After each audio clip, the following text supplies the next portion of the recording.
ձեզ, ես Ալեքսն եմ Աբակյան, ես այժմ 6 տարեկան եմ, բայց 5 տարեկանից հաճախել եմ շախմատի, շախմատը շատ հետաքրքիր խաղ է, շախմատը զարգացնում է մեր մտավոր կարողությունները, պետք է մտածել ճիշտ ամեն քայլի շուրջ, շախմատը խաղում են երկու գույներով, սպիտակներով և սևերով, շախմատում կան բազմաթիվ սկզբնախաղեր, ես դրանցից մի քանիսը ձեզ ցույց կտամ, սպիտակներով կա վիեննական, իսպանական, իտալական, շոտլանդական,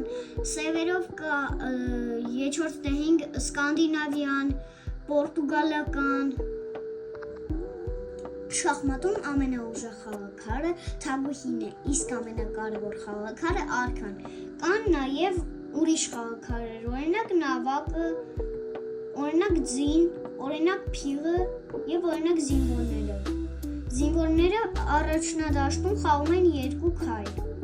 իսկ փղերը միայն անկյունագծերով, փոքրուց շատ եմ սիրել շախմատը, ես մասնակցում եմ բազմաթիվ մրցաշարեր, երկրորդ կարգի եմ պայքարում, ստեսություն։